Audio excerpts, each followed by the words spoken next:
Lena What the hell Whitfield happened? sat Who alone in did the this? corner booth of I don't Haggerty's know. diner, It happened so watching the rain fast. trace We need crooked to know. lines down the window glass.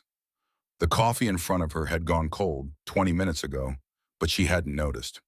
Her fingers rested on the manila folder that contained the life of an 8-year-old boy she had never met, and the weight of that folder felt heavier than anything she had ever carried. The diner smelled like bacon grease and old wood, the kind of smell that clung to your clothes and followed you home. Lorraine, the waitress who had been working the afternoon shift at Haggerty's for longer than most people could remember, moved between tables with the quiet efficiency of someone who had seen every kind of trouble walk through that door. She refilled coffee cups without being asked, cleared plates before they cooled, and kept one eye on the weather through the streaked windows. Outside, the small town of Ridgeline, Oregon, sat under a bruised sky. The clouds had been building since morning, stacking themselves like gray stones over the mountains to the west, and now the rain had settled in with the patience of something that intended to stay. Lena opened the folder again, though she already knew every word inside it. Colton Decker, 8 years old, brown hair, brown eyes.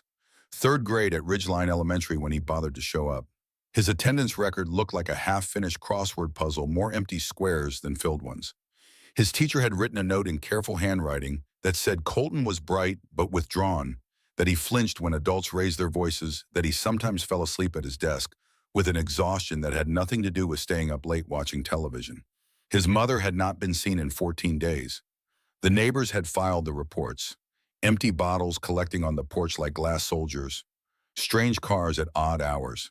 The sound of crying through thin apartment walls, and then silence, which was somehow worse. One neighbor, an elderly woman named Mrs. Pemberton, had told the intake worker that she had seen Colton taking food from the dumpster behind the convenience store 3 days in a row. He had been wearing the same shirt each time. Lena pressed her thumb against the bridge of her nose and closed her eyes.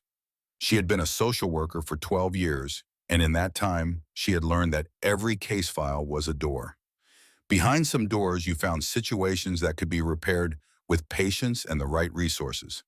Behind others, you found damage so deep that all you could do was stand in the wreckage and try to keep the walls from falling on whoever was still inside. She had also learned that the system was a machine built for processing, not for saving. It moved children through foster homes and group facilities and courtrooms like packages on a conveyor belt, stamping their files with dates and case numbers, while the children themselves grew older and quieter and harder to reach. Lena had watched it happen dozens of times. She had stood in fluorescent-lit offices and argued for more time, more funding, more attention, and she had watched those arguments dissolve against the institutional indifference of a system designed to manage problems rather than solve them. But she kept coming back. She kept opening the folders and reading the names and driving to the addresses because 12 years ago, she had made a promise to someone who could no longer hear it. His name was Darren, her brother, 26 years old with a laugh that could fill a room and hands that shook when he thought no one was looking. He had been using since he was 19, and Lena had spent 4 years trying to pull him back from the edge before the edge crumbled beneath him entirely. She was 23 when she got the call. A Tuesday morning in November. The detective's voice had been professionally gentle, the kind of gentle that people practice in front of mirrors, and Lena had listened to every word while staring at a spot on the kitchen wall where the paint was peeling. She did not cry that day. She cried 3 weeks later in the shower with the water running so hot it turned her skin red. And when she was done crying, she dried off and sat at her kitchen table and filled out the application for the social work program at Portland State University, because she could not save Darren. But maybe if she moved fast enough and cared hard enough, she could keep someone else from disappearing. That was the promise. Not to the world, not to any god or institution, to Darren. At her elbow, coffee pot in hand. Refill at her elbow, coffee pot in hand. Refill, hone, she asked, already pouring. You look like you're carrying the weight of the world in that folder. Lena managed a thin smile. Just the weight of one little boy. Sometimes that's heavier, Lorraine said, and there was something in her voice that suggested she knew exactly what she meant. She topped off the cup and moved away, leaving Lena alone with the steam and the rain and the photograph of a child with missing front teeth who smiled at the camera like he still believed good things were possible. Lena took a sip of the fresh coffee and turned to look at the diner's other occupants.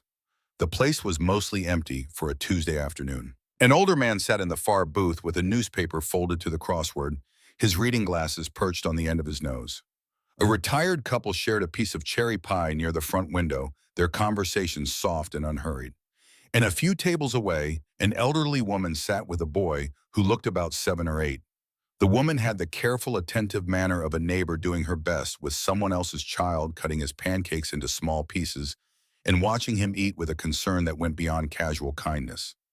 The boy himself was thin, wearing a flannel shirt that was too big for him, the sleeves rolled up past his wrists. His hair needed cutting, and there were shadows under his eyes that no child his age should carry. But he was eating, and that seemed to be enough for both of them. The boy caught Lena's eye and waved with the tentative shyness of a child who was not sure whether strangers could be trusted. She waved back, and something tightened in her chest. She did not know his name yet. She did not know that he was the reason she was sitting in this diner, that his file lay open on the table in front of her, that his face in the school photograph matched the face now looking at her from across the room. She only knew that he reminded her of every child she had ever tried to save, and that the ache she felt when she looked at him was the same ache she had carried for 12 years.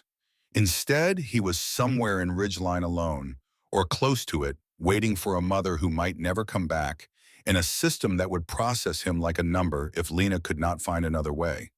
She was still thinking about this when the front door of Haggerty's diner exploded inward. The sound was enormous. Wood splintered and glass cracked, and the little bell above the door flew across the room and hit the wall behind the counter with a sharp metallic ping that was somehow louder than the crash itself. Lorraine dropped the coffee pot, and it shattered against the floor in a burst of brown liquid and broken glass. The retired couple froze mid-bite. The old man with the crossword looked up slowly, his face blank with the particular confusion of someone whose routine has just been shattered beyond recognition. They came through the doorway like a wall of leather and muscle. 5 of them at first, then more behind their boots, heavy on the wooden floor. They wore vests covered in patches and insignia that Lena recognized immediately from police briefings and newspaper headlines. Hell's Angels, the real ones. Not weekend warriors playing dress-up on rented Harleys, but the genuine article men who wore their colors like a second skin and carried themselves with the coiled authority of people who had long ago stopped caring what the world thought of them. The man at the front was enormous, 6'4" at least, with shoulders wide enough to fill the doorframe and a beard that was more gray than black. His eyes swept the room with the practiced assessment of someone who had walked into 1,000 rooms and cataloged every threat in each one before most people had finished flinching. A patch on his vest read Bear, and beneath it the word President was stitched in thick gold thread. The diner's atmosphere changed instantly, like someone had sucked all the warmth out of the air and replaced it with something electric and dangerous. Customers pressed themselves into their booths. Lorraine backed against the counter, her hands searching behind her for the phone she kept beneath the register. But the bikers did not advance. They spread out along the wall near the entrance, taking positions that seemed both casual and strategic, and the big one, the bear, raised one hand in a gesture that might have been intended as reassurance.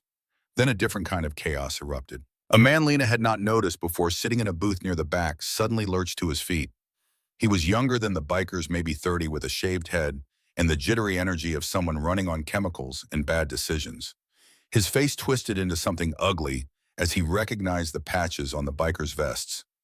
"You ain't welcome here," he shouted, and his hand went to his waistband, and Lena saw the gun before her brain had time to process what it meant. Everything that happened next occurred in the space between one heartbeat and the next. The young mother at the nearby table screamed. Her son, the boy who had waved at Lena moments ago, went rigid in his seat, his pancake fork frozen halfway to his mouth.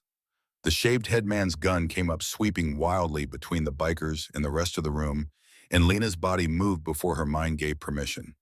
12 years of walking into dangerous homes. 12 years of stepping between angry parents and frightened children.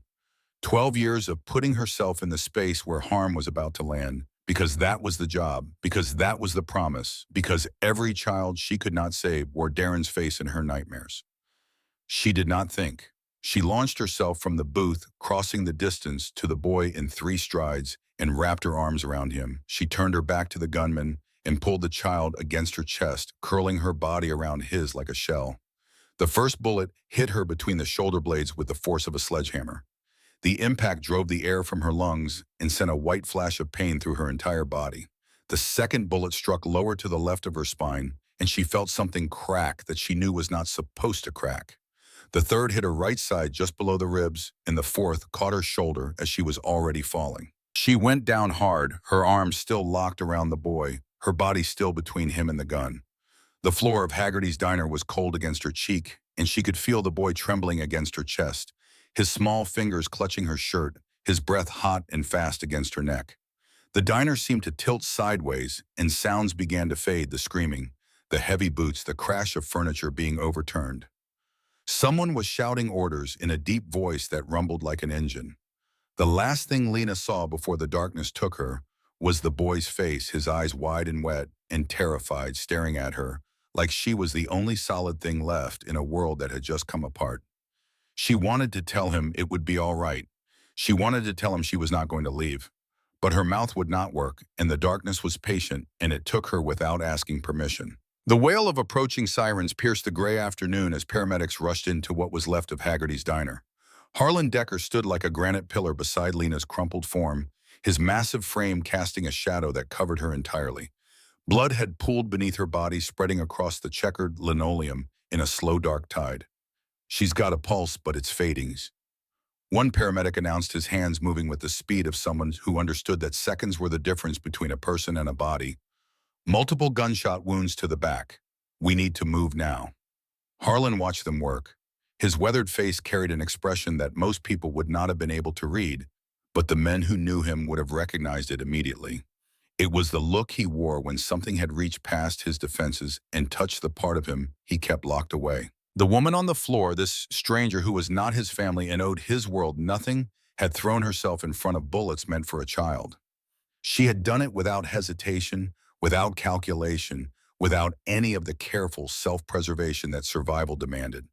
She had simply moved, driven by something that Harlon understood in his bones, because he had spent 20 years in the company of men who lived and died by the same instinct. You protect the ones who cannot protect themselves. That was the code. It was supposed to be his code. And this woman, this small woman bleeding on a diner floor, had lived it more purely in a single moment than most of his men had in their entire lives. Her social worker's badge had fallen from her pocket during the chaos. He bent down and picked it up, his thick fingers surprisingly gentle as he turned it over. Lena Whitfield, Department of Child Services.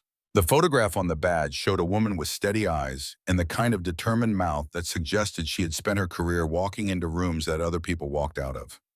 "Boss," Pip, one of his younger riders, approached with caution. "The shooter's been handled. Cops are coming." "What about the kid?" Harlon turned to look at the boy. He sat in a booth nearby, trembling and silent, his face streaked with tears, and his eyes fixed on the blood spreading across the floor. The elderly woman held him, her arms wrapped around the boy, more for her own comfort than his, her face blank with the shock of someone who had only meant to buy a child some pancakes and had walked into a war instead. The boy stared at Lena's still form with an expression that Harlon had seen before on the faces of children in Afghanistan who had just watched the world prove that safety was an illusion. But there was something else in the boy's expression, something that went beyond fear. He was looking at Lena the way a drowning person looks at a hand reaching down through the water. "Pip, take 6 men and clear a path for that ambulance." Harlon said, his voice carrying the low, certain authority that 20 years of leadership had built into every syllable. "I want a straight run to the hospital. No delays." He turned to Dawson, his second in command. "You and Moose stay with the boy and his mother. Keep them safe until the cops clear the scene." "Cops are going to have questions," Dawson pointed out. "Then give them answers. A civilian got hurt protecting a child. We were having coffee. That's the truth mostly." Harlan's gaze returned to the paramedics who were lifting Lena onto a stretcher with the urgent care of people who knew they were losing the race. "Right now, the only thing that matters is that woman. She doesn't die today. Not on my watch." In that Ridgeline County Hospital, fluorescent lights washed everything in shades of pale green as medical staff rushed Lena through the emergency entrance. Harlon stood in the lobby, rain still dripping from his beard, watching until the stretcher disappeared behind double doors marked "Surgery" in block red letters. "Your people need to wait in the designated area," a nurse told him, her voice professional but strained by the effort of maintaining composure in front of a man who looked like he could tear the building down with his bare hands. Harlon nodded once. "We'll behave, but we're not leaving." His men were already taking positions throughout the waiting room. Fielding claimed a cluster of chairs near the main entrance. Red leaned against the wall by the emergency exit, his arms crossed and his eyes alert. Moose sat in the children's corner, his enormous frame dwarfing the tiny plastic chairs, looking like a mountain that someone had accidentally placed in a preschool. Other visitors moved away from them instinctively, the way small animals move away from predators, not because they were being threatened, but because every instinct told them to make room. When Pip arrived with the boy and his mother, the boy was still crying. Quiet, steady tears that ran down his face without sound, the kind of crying that children learn when they have discovered that loud crying does not bring help. Pip guided them to seats near the center of the group, surrounded on all sides by leather and muscle, and the boy did not flinch away from the bikers. He barely seemed to notice them. His eyes remained fixed on the surgery doors, waiting for some sign that the woman who had saved his life was still on the other side of them. Harlan pulled Dawson aside. "Get our contacts working. I want to know everything about Lena Whitfield, where she lives, where she works, any family, any enemies, and find out who that shooter was connected to. This wasn't random. Someone wanted blood today, and I want to know why." "What about the woman?" Dawson asked. "If she makes it through surgery, she's going to have questions." "She'll have answers," Harlan said, "but first she has to make it through surgery."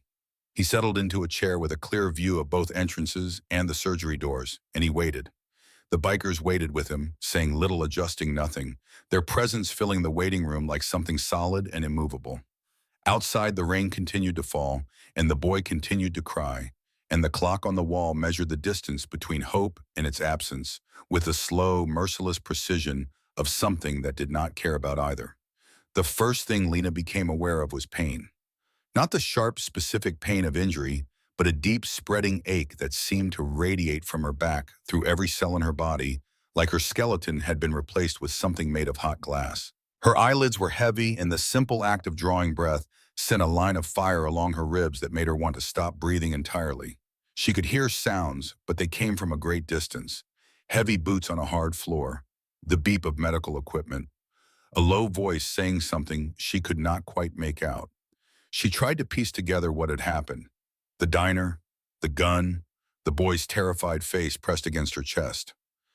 Everything after that was a blur of sirens and voices and a darkness that had swallowed her whole. Lena forced her eyes open and immediately closed them again. The light was wrong. Not the harsh fluorescence of a hospital, but something dimmer, filtered through dusty windows set high in walls that were made of brick and exposed steel. She tried again, blinking until the room came into focus, and what she saw made no sense at all. The ceiling above her was industrial. Exposed pipes ran in parallel lines and metal beams crossed the space at regular intervals. She lay on what was clearly a proper medical bed with rails and an adjustable back, but it sat in the middle of what appeared to be a converted warehouse. An IV drip hung from a metal stand to her left, and a heart monitor beeped steadily beside it. But beyond these familiar objects, everything was wrong. "Take it easy." The voice came from her right, deep and rough, like gravel being poured into a barrel. "Doc says you need to stay still." She turned her head, and the movement sent a spike of pain through her neck that made her gasp. The man beside her bed was the biggest human being she had ever seen at close range.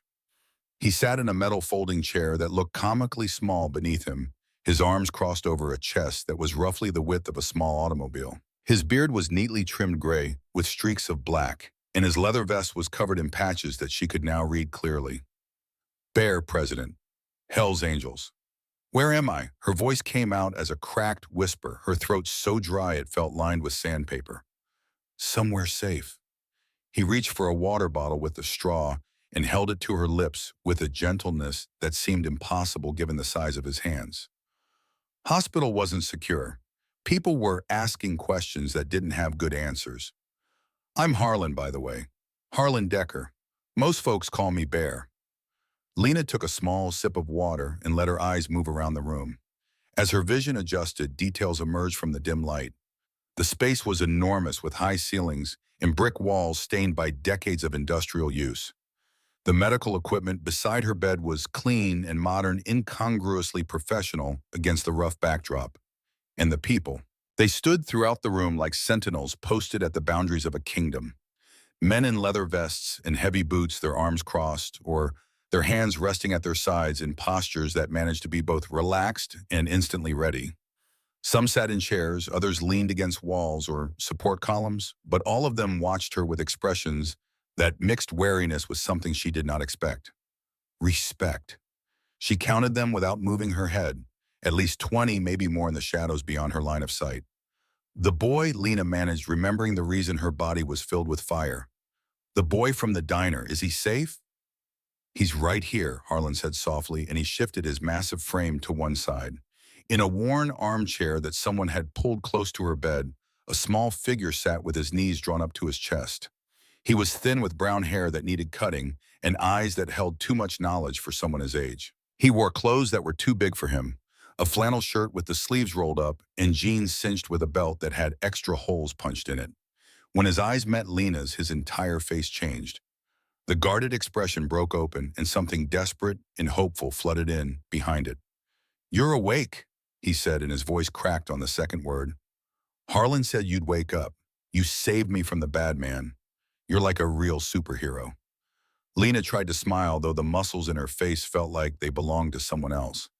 "Are you okay?" The boy nodded, but the motion was too fast, too eager, the kind of nodding that children do when they want you to believe them. "I'm Colton. Are you going to stay awake now? You've been sleeping for a really long time, and I was scared you weren't going to wake up." "You've been out for 3 days, Harlan said from behind the boy, his voice low and measured. "We had to move you when some unfriendly people started showing interest at the hospital. Don't worry, we've got a real doctor coming by regularly. A man named Griff used to be an Army medic in the Gulf War. Knows his business. You're healing well, considering." 3 days. Lena processed this information through the fog of pain and medication. 3 days unconscious, and she had been moved from a hospital to a warehouse by a motorcycle gang. The professional part of her brain, the part that had been trained to assess danger and identify risk factors, was screaming that this was wrong, that she needed to call the police, that she was in the custody of violent criminals and needed to extract herself immediately. But another part of her brain, the part that had learned to read rooms and people and the spaces between what was said and what was meant, noticed other things. The medical equipment was clean. The IV bag was properly hung. The men around the room, despite their intimidating appearance, maintained a respectful distance from her bed. And the boy Colton had clearly been sitting in that chair for a long time. His blanket was tangled around him, and there were cracker crumbs on the armrest, and a small collection of items had accumulated on the floor beside the chair. A toy truck, a crayon, a stuffed bear with one missing eye. "All of you," Lena said, letting her gaze move across the room. "You've been watching over me. You took bullets protecting an innocent kid," Harlan said. His voice was simple and factual, as if he were stating the most obvious truth in the world. "That means something to us. You're under our protection now, whether you want it or not." She would learn later what those words cost him and how much they meant to the men who heard them.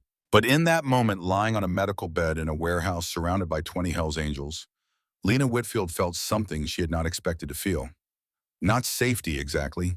The pain in her body and the strangeness of her situation prevented anything as simple as safety, but something adjacent to it, a sense that whatever happened next, she was not alone in it. Colton scooted his chair closer, and his small hand reached for hers.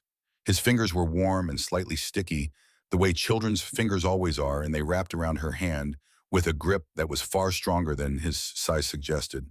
"I was so scared, Mommy," he whispered. "But Harlan said you'd be okay." The word hit Lena like a sixth bullet. She looked at Colton, then at Harlan, then back at Colton. "Sweetheart, I'm not your mommy. I'm a social worker. I help children, but I'm not—" "Yes, you are." Colton's grip tightened. His lower lip trembled, and tears welled in his eyes with the sudden force of a dam breaking. "You saved me like a mommy would. You got hurt to keep me safe. That's what mommies do." "Colton, honey, No." The shout echoed through the warehouse, bouncing off the brick walls and metal beams. Colton launched himself from the chair and wrapped his arms around Lena's neck, and the pain that shot through her body was eclipsed by the pain in the boy's voice. "You're my mommy now. You can't leave me like she did. Please don't make me go away. I'll be good. I promise I'll be good." Harlan stood slowly, his shadow falling across the bed like a curtain. "Easy, buddy," he said, his voice impossibly gentle for a man his size. "Remember what we talked about. Miss Lena needs to rest. You're hurting her." Colton loosened his grip but did not let go. He buried his face against Lena's shoulder, and she could feel his tears soaking through the thin cotton of her shirt. His body shook with the kind of crying that comes from a place so deep it has no bottom. "Please don't send me away," he whispered. And the words were so small and so broken that several of the bikers in the room turned away, finding sudden interest in the walls, in the floor, in the darkness beyond the windows. Lena's professional training told her this was not healthy, that Colton was exhibiting classic trauma bonding behavior, projecting his unmet attachment needs onto the first person who had shown him protection and care, that he needed counseling stability, a structured environment with trained professionals who could help him process what had happened. But her professional training had not taken 4 bullets for this child. Her professional training had not held him while the world fell apart around them. And her professional training could not feel the desperate tremor in his small body or hear the raw need in his voice, the need that said, "I have been alone for so long, and you are the first person who stayed." She lifted one arm, ignoring the fire in her shoulder, and placed it around Colton's back. She could feel his heartbeat against her ribs, fast and frightened and young. "I'm not going anywhere, Colton," she said quietly. "I promise." Harlan watched them from his chair, and something shifted behind his eyes, something old and heavy that he kept buried beneath the leather and the authority and the careful distance he maintained from anything that could hurt him. He said nothing, but his hand moved to his vest pocket where a creased photograph lived in the dark, and his fingers pressed against it like a man touching a wound to see if it still hurt. It did. The days that followed reshaped Lena's understanding of the world in ways she had not anticipated. She had spent her career on the other side of the line that separated law-abiding citizens from the people who lived outside that boundary. And everything she knew about motorcycle gangs came from police reports, news coverage, and the cautious briefings that social workers received when their cases overlapped with dangerous territory. The men in those briefings were described as violent, unpredictable, and organized around a hierarchy of intimidation. They were obstacles to be navigated, threats to be assessed, dangers to be avoided. What the briefings never mentioned was the way a man named Moose, who stood nearly 7 feet tall and had hands like dinner plates, could sit cross-legged on a warehouse floor and build a tower of wooden blocks with an 8-year-old boy, adjusting each block with the precision of a jeweler setting stones. They never mentioned that Fielding, who had once managed a portfolio worth $40 million on Wall Street before the crash of 2008, stripped him of everything, including his family would bring Lena fresh soup each morning in a chipped ceramic bowl, apologizing every time for the fact that his cooking was not as good as his mother's. They never mentioned Red, whose real name Lena never learned, who had taught high school English for 22 years before his only son died in a car accident, and the grief drove him so far from his old life that he could never find his way back. Each man carried his story like a scar. Griff, the medic, who checked Lena's wounds twice daily, had served in the Gulf War and came home with skills that no civilian employer wanted and memories that no civilian could understand. He changed her bandages with hands that were steady and careful, and when he was finished, he always said the same thing. "You're healing good, ma'am. Better than most. Whatever you're made of, it's strong stuff." Bite, the youngest member of the group, had been an IT specialist at a startup that collapsed under the weight of its founder's fraud. He handled the gang's communications and security with the quiet competence of someone who found machines more trustworthy than people. And he had set up a monitoring system around the warehouse that would have impressed any law enforcement agency in the state. And then there was Harlan. He moved through the warehouse like a weather system, his presence felt before he was seen. The men responded to him with a respect that went beyond the hierarchy of rank. They listened when he spoke, not because they feared him, though they did, but because he had earned the right to be heard through years of decisions that put their welfare above his own. He checked on every man during his rounds. He remembered their families, their problems, their weaknesses. He gave orders sparingly and praise even more sparingly, but when either came, they carried the weight of absolute sincerity. He told Lena pieces of his story across several evenings sitting beside her bed while Colton slept in the armchair. He had served 2 tours in Afghanistan after the towers fell back when he was old enough to know better, but still young enough to believe that serving his country would give him the purpose he could not find at home. He came back from the second tour with a Purple Heart, a titanium plate in his left forearm, and a marriage that was already dying from the distance he had put between himself and everything soft. "I had a daughter," he said one night, his voice low enough that only Lena could hear it. The warehouse was quiet around them, most of the men sleeping or standing watch outside. Rain tapped against the windows high above, and the medical equipment beeped its steady rhythm. Her name was Jolene. She was the best thing I ever made, and I failed her in every way a father can fail. He pulled the photograph from his vest pocket and held it under the light. A girl of about 12 smiled from the creased paper, wearing a softball uniform and clutching a trophy that was almost as big as she was.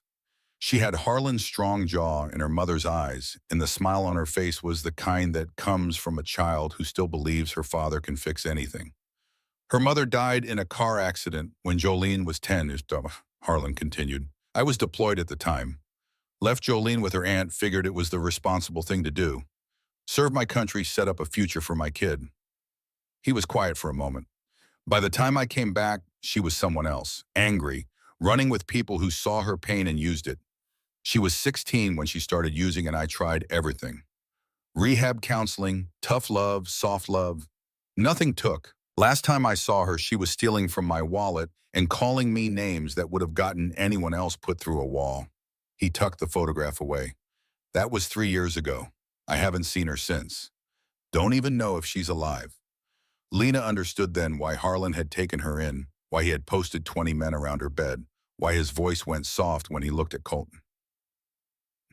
He was not just protecting a stranger who had done a brave thing. He was trying to rewrite a story that had already been written to prove that it was possible to keep someone safe when everything in his experience told him it was not. She reached across the space between their chairs and placed her hand over his. His skin was rough, mapped with scars and old tattoos, and she could feel the tension in his fingers, the coiled strength that he kept leashed through sheer will. He did not pull away. He did not speak. But his hand turned beneath hers, and his fingers closed around her own, and they sat like that in the dim light of the warehouse while the rain fell and the monitors beeped, and Colton dreamed whatever dreams 8-year-old boys dream when they are safe enough to sleep. The message arrived on a Tuesday morning, 6 days after the shooting.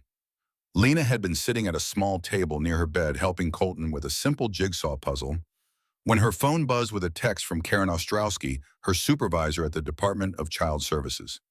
The message was 3 sentences long, and each one felt like a door slamming shut. "DCS has flagged Colton Decker as missing. Active search underway." "Where are you?" Lena stared at the screen and felt the ground shift beneath her. She had known this was coming. The system did not lose track of children without eventually noticing, and Colton had been off the grid for nearly a week.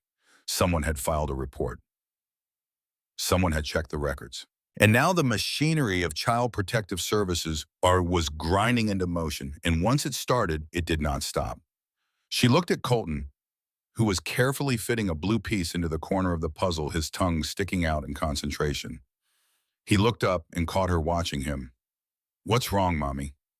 The word still sent a crack through her professional armor every time he said it, but she had stopped correcting him. Not because she had accepted the title, but because every time she tried to explain that she was not his mother, the fear in his eyes was so absolute and so devastating that she could not bring herself to add another loss to the inventory of losses he was already carrying. "Nothing, sweetheart, just a work message." But it was not nothing, it was everything. That same afternoon, the second threat materialized. Pip came running into the warehouse with a crumpled piece of paper, his face pale beneath his road tan. He handed it to Harlan without a word, and Lena watched the big man's expression darken as he read. His jaw clenched, and the muscles in his neck corded like bridge cables under strain. "What is it?" she asked, pulling Colton closer. Harlan walked over, his movements controlled, but radiating a tension that made the air around him feel compressed. "The rival crew, the ones connected to the shooter at the diner. They're run by a man named Wade Prescott." He held up the paper. "This is a message they want us to hand you over. They're saying what happened at the diner made them look weak, and they want to make an example." Lena's stomach dropped. She felt Colton's fingers tighten on her arm. "What kind of example?" "The kind that doesn't matter." Harlan growled, because it's never going to happen. He turned to his men who had gathered at the sound of his voice. Double the perimeter. Nobody comes within a mile of this place without us knowing. Fielding, get on the scanners. Bite, I want eyes on every road in and out of Ridgeline. The warehouse erupted into controlled activity. Men checked equipment, made calls, moved into positions with the coordinated efficiency of a military unit. Lena watched them and felt the reality of her situation close around her like a fist. She was being hunted by a violent gang leader. The Child Protective System was searching for the boy in her care. She was recovering from 4 gunshot wounds in a warehouse full of Hell's Angels. And the only people standing between her and catastrophe were the very people that the rest of the world considered criminals. That night, after Colton had fallen asleep in the armchair, with his stuffed bear tucked under his chin, Lena made the phone call that would either save everything or destroy it. She sat in the warehouse kitchen, a windowless room in the back, with a steel table and 3 mismatched chairs. The phone felt heavy in her hand as she dialed the number for Janet Paulson, the one colleague at DCS whom Lena trusted without reservation. Janet had been a social worker for 28 years and had learned the same lesson Lena had, that sometimes the system was the threat, and the only way to protect a child was to work around it. Janet picked up on the 3rd ring. Lena, where the hell are you? Karen is losing her mind. There's an APB out on the Decker boy. I know, Lena said, keeping her voice steady. I need you to listen to me, Janet. Really listen, because what I'm about to ask you could end both our careers. Silence on the other end. Then carefully, I'm listening. Colton Decker is safe. He's with me. But if CPS takes him right now tonight, he goes into emergency placement. A group home if we're lucky. Some stranger's house if we're not. And this kid, Janet, he's been through something that would break most adults. His mother abandoned him. He watched a woman take bullets to save his life. He's attached to me in a way that pulling him away right now could cause damage that no amount of therapy will fix. Lena, you can't just... I'm filing for emergency foster placement. Tonight, I meet every qualification. My background check is clean. My home study was approved 2 years ago when I considered fostering. I need you to push the paperwork through before Karen flags this as a kidnapping. The silence stretched. Lena could hear Janet breathing, could almost hear her thinking, weighing the rules against the reality, the system against the child. You know what you're risking, Janet said finally. I know what I'm risking if I don't. Another pause. Then Janet sighed, and in that sigh, Lena heard the sound of a woman who had spent 28 years watching the system fail children and had finally been asked to do something about it. Send me the paperwork. I'll have it on the judge's desk by morning. Lena hung up and sat in the dark kitchen for a long time, feeling the adrenaline drain from her body and leave behind a bone-deep exhaustion. She had just gambled her career, her freedom, and possibly her future on the belief that she could navigate a system she had spent 12 years serving from a warehouse full of outlaws. When she walked back to the main room, Harlon was standing by the window, his silhouette massive against the faint glow of the parking lot lights outside. He turned when he heard her footsteps. You've been on the phone, he said. It was not a question. I filed for emergency foster custody of Colton. He studied her for a long moment, his expression unreadable. That's a big move. The system is looking for him, May. If they find him here with your men, they'll take him, and I'll never get him back. But if I'm his legal foster parent, I have standing. I have rights, and I have time to figure out the rest. Harlan crossed his arms, the leather of his vest creaking. And if it doesn't work, then I'll find another way. She met his eyes without flinching. I didn't take 4 bullets for that boy, just to watch the system swallow him whole. Something changed in Harlan's expression. The guarded assessment gave way to something warmer, something that looked almost like recognition, as if he were seeing in her a quality he had been searching for without knowing it. You've got guts, Whitfield. I'll give you that. Guts aren't enough, she said. I need time. Your men can protect us from Wade Prescott, but the state of Oregon is a different kind of enemy, and bullets don't work against paperwork. Harlan was quiet for a moment, then he nodded slowly. We'll buy you the time, whatever it takes. And Harlan. She paused, choosing her next words with care. I need to know everything. Who the shooter was, why Wade Prescott wants Colton, and what you're not telling me about that boy. The question hung in the air between them. Harlan's face went still, and for just a moment Lena saw something flash behind his eyes, a pain so deep and so old that it had become part of the landscape of his face, invisible to anyone who was not looking for it.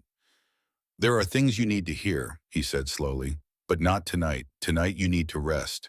Tomorrow I'll tell you what I know." He walked her back to her bed, his heavy boots quiet on the concrete floor. Colton stirred in his sleep as she settled in, reaching one small hand toward her without opening his eyes. Lena took his hand and held it. "Mommy, he murmured, and then he was still again, his breathing deep and even. Harlan stood over them both, his expression unreadable in the dim light. Then he turned and walked back to his post by the window, resuming the vigil that he had kept every night since the shooting, watching the darkness outside for threats that he could see and fighting the ones inside him that he could not.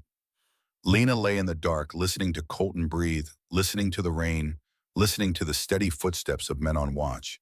Her back throbbed with every heartbeat. Her mind raced with calculations and contingencies, and the growing certainty that whatever Harlan was hiding would change everything. But for now, in this moment, she held Colton's hand, and she did not let go. The attack came at 2 in the morning when the darkness outside the warehouse was so complete that the world beyond the windows might as well have not existed. Lena had been sleeping lightly, the way she had learned to sleep since the shooting, her body never fully surrendering to rest because the pain in her back kept pulling her to the surface like a hand reaching up through water. Colton was curled against her side, his small body radiating heat, his breathing steady and deep. The stuffed bear with the missing eye was pinned between them, a cotton sentinel standing guard over a boy's fragile peace. The first sound was wrong. Not the familiar creak of boots on concrete as the night watch made their rounds, but something sharper, something that came from outside the walls. A metallic snap like a bolt being cut, then another, then a third. Harlan's voice cut through the darkness like a blade. "They're coming through the fence, east side, everybody up." The warehouse erupted. Men who had been sleeping on cots and folding chairs were on their feet in seconds, moving with the muscle memory of people who had rehearsed this scenario in their minds every night. Lights stayed off. Flashlights clicked on their beams, cutting through the dark in controlled sweeps. Someone handed Lena a heavy jacket, and she pulled it on without thinking, already reaching for Colton. The boy woke instantly, his eyes wide and blank with the particular terror of a child who has learned that the worst things happen when it is dark. He did not cry. He did not speak. He simply reached for Lena and held on. "The tunnel," Harlan said, appearing beside her bed. His voice was calm, but his body was coiled with a tension that Lena could feel radiating off him like heat from an engine. "Moose knows the way. He'll take you and Colton through to the old textile mill on Granger Street. There's a van waiting. What about you?" "I'll be right behind you." It was a lie, and they both knew it. Harlan was not going to be right behind them. He was going to stay and fight because that was what he did, and because 20 men were looking to him for direction, and because somewhere outside those walls Wade Prescott was coming to take the boy and the woman that Harlan had sworn to protect. Lena did not argue. There was no time for arguments. She lifted Colton, settling him against her hip despite the fire that blazed along her healing wounds, and followed Moose toward the back of the warehouse where a heavy steel door led to a concrete stairwell.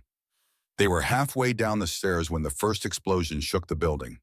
The sound was enormous, a deep concussive boom that Lena felt in her chest before she heard it with her ears. Dust rained from the ceiling and the stairwell lights flickered and died.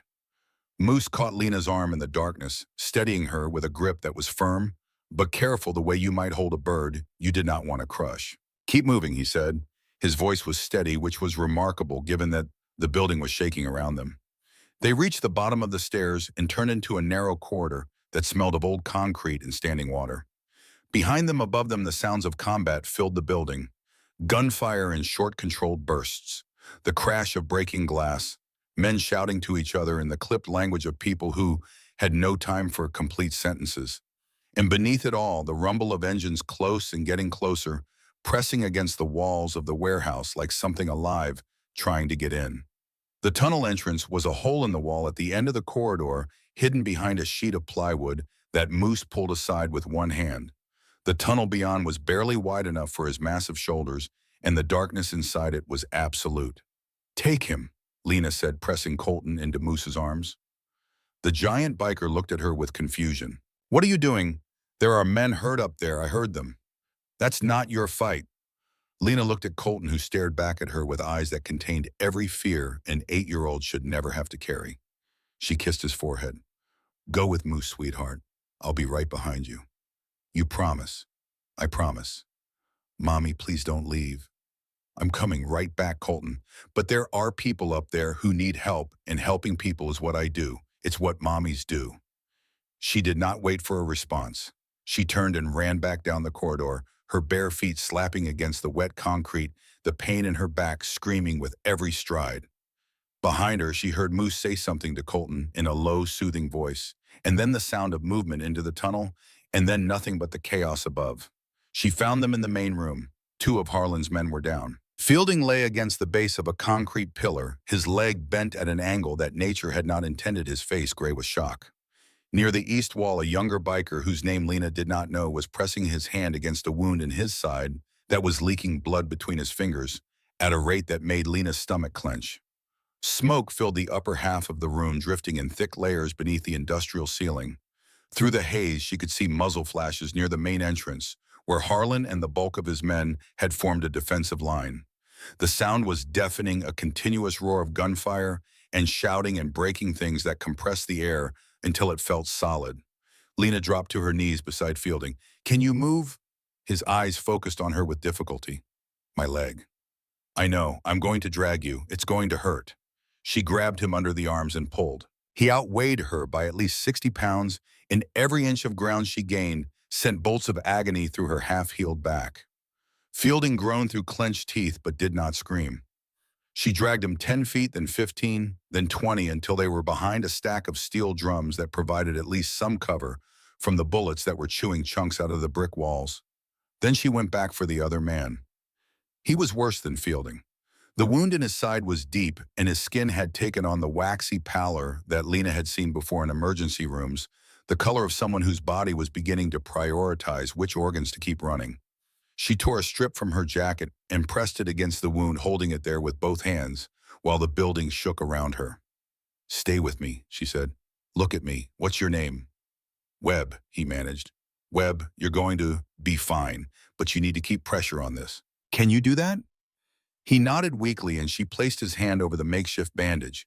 She was about to go back for more material when Griff appeared through the smoke, his medical bag slung across his back, moving in a low crouch that spoke of military training that the years had not erased.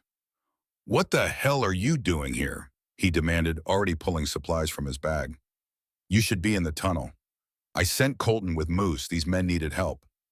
Griff looked at her for a long moment, his face lit by the strobing light of muzzle flashes.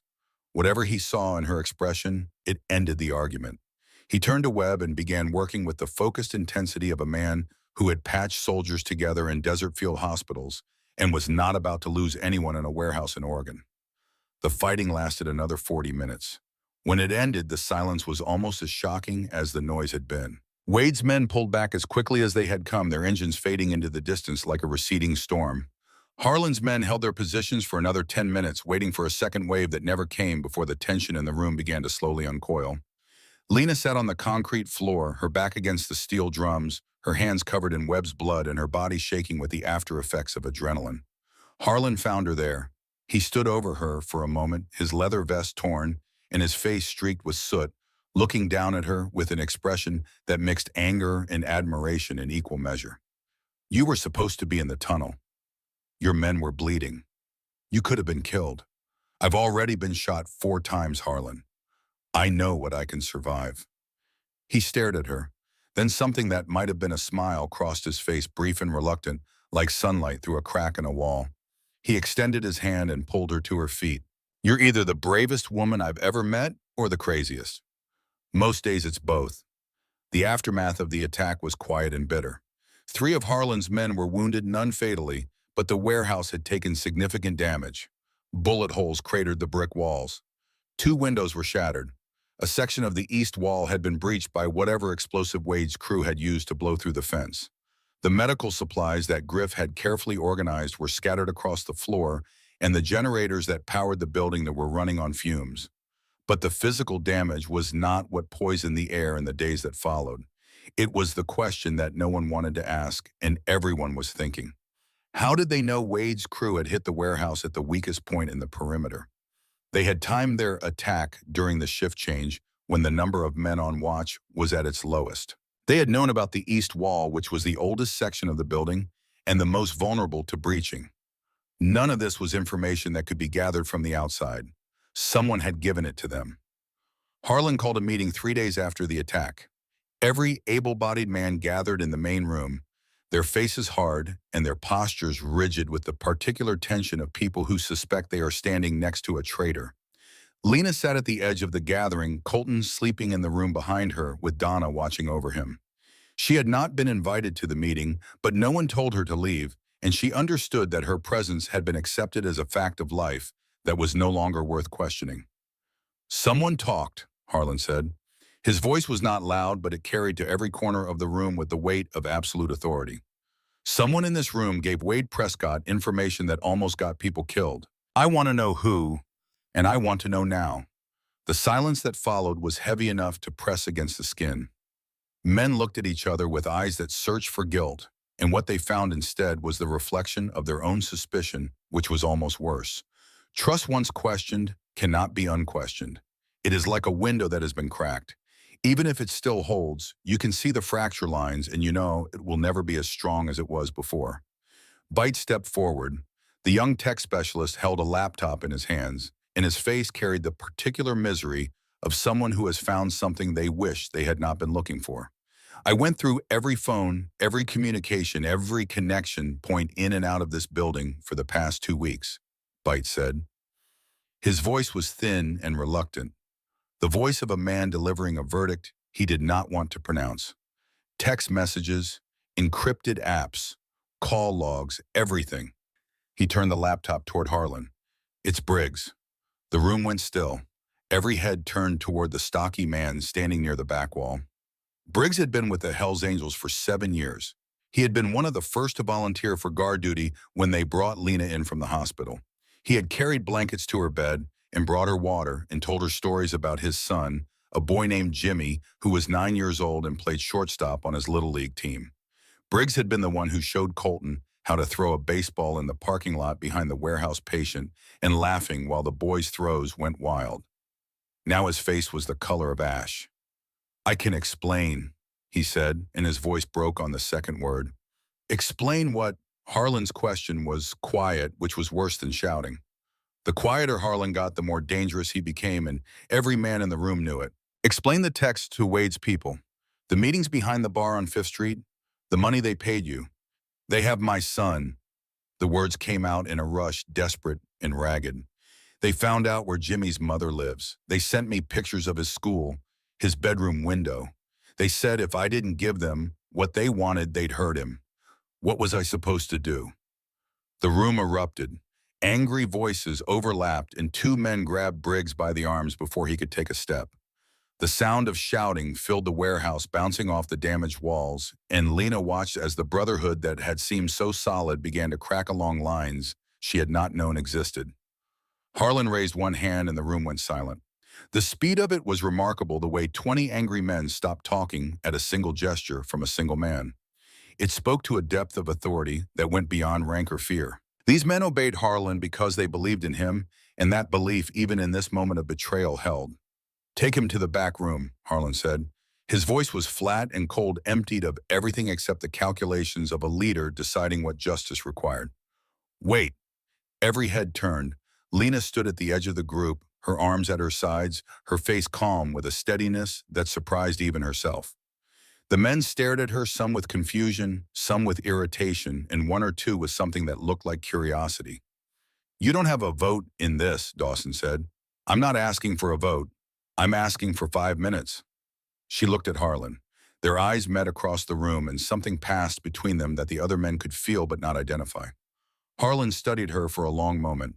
Then he nodded once. Lena walked to where Briggs stood between his captors, his face wet with tears and his body trembling with the kind of fear that strips away everything a person uses to protect themselves and leaves only the raw truth of what they are.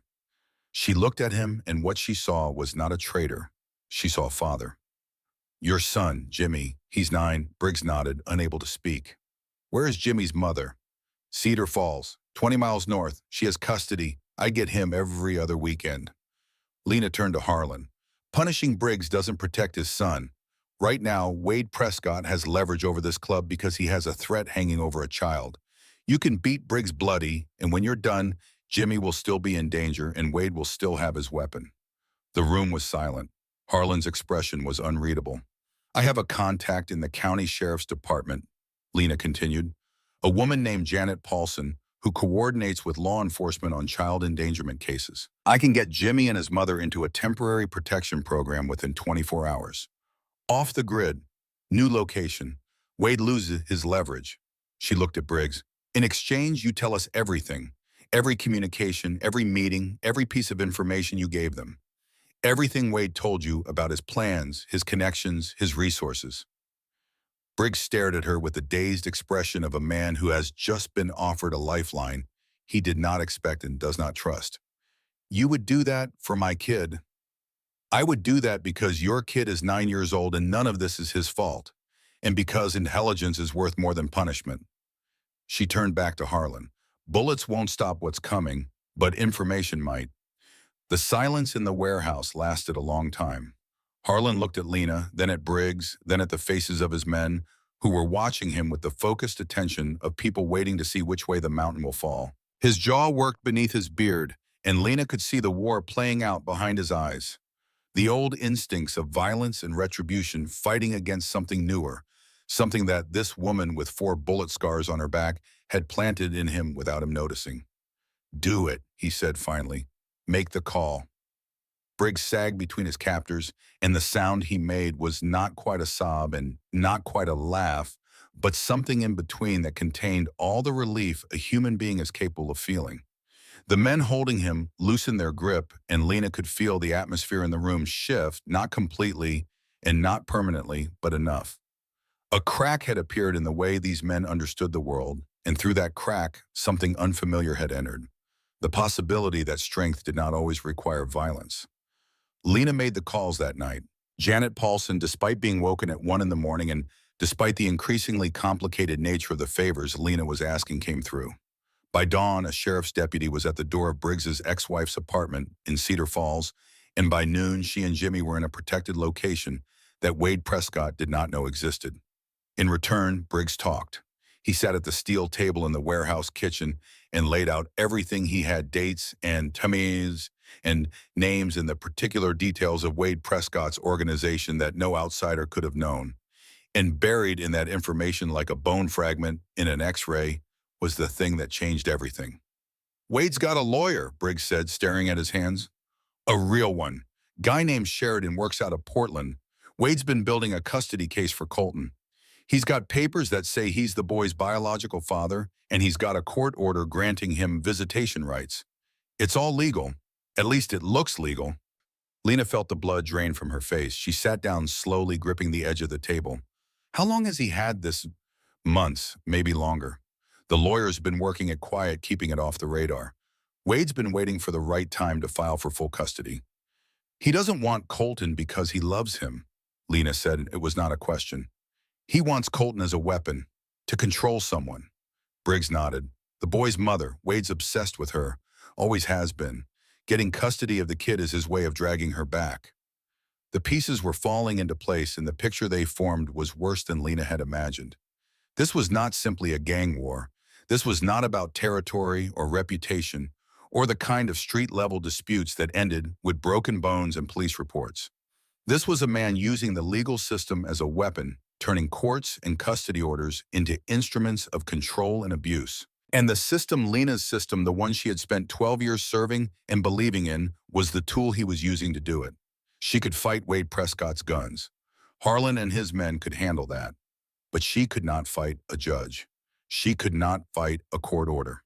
If Wade Prescott's lawyer walked into a family court and presented documentation showing that his client was the biological father with existing visitation rights, and if the boy's mother was a missing addict with no fixed address and no legal representation, the outcome was not just possible.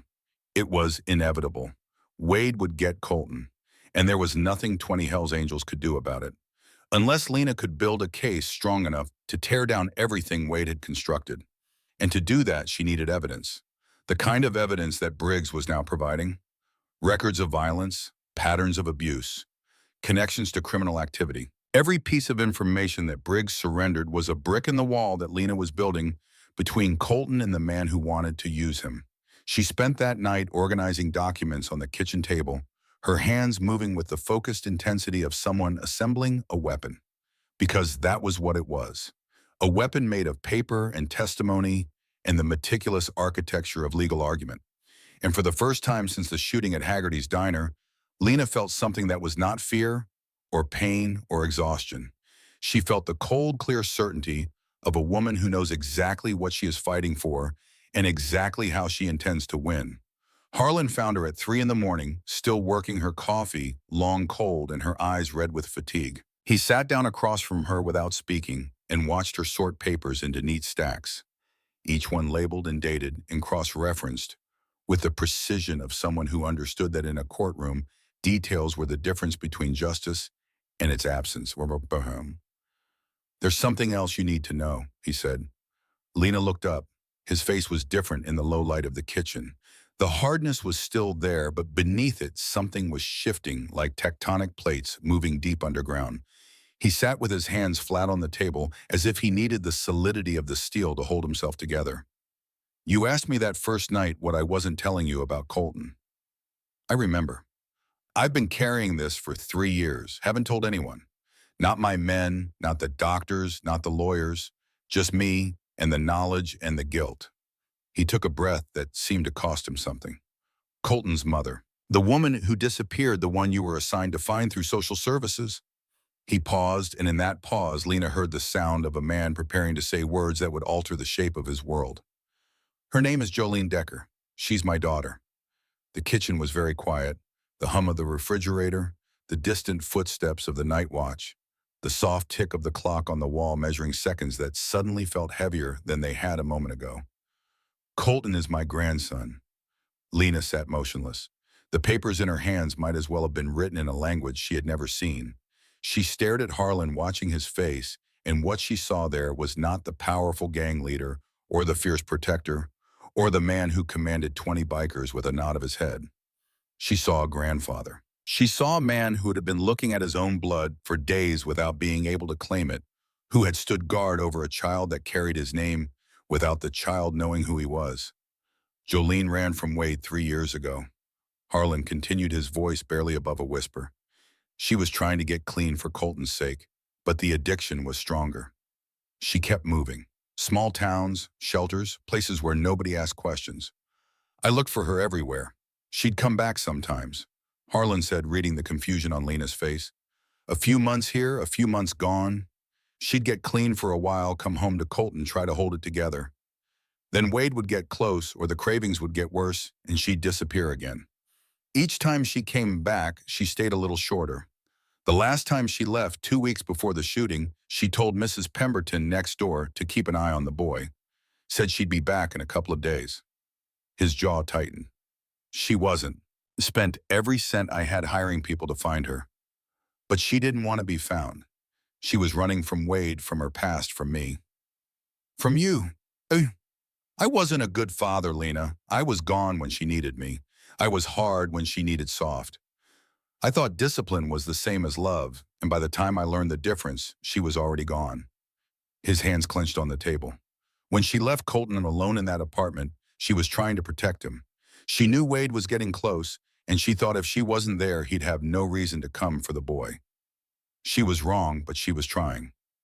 Lena's mind was working at a speed that surprised her.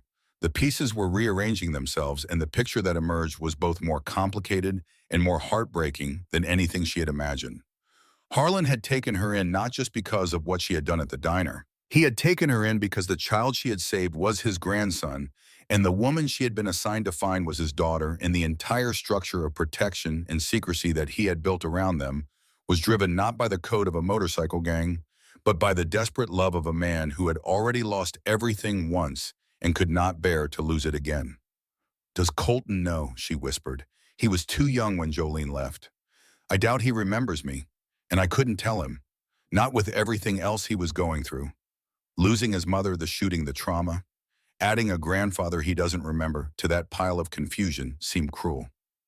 And your men, they know now. I told Dawson and Griff after the attack. They deserve to understand why I was willing to go to war over this. Lena sat back in her chair and closed her eyes. The tiredness she felt was not physical.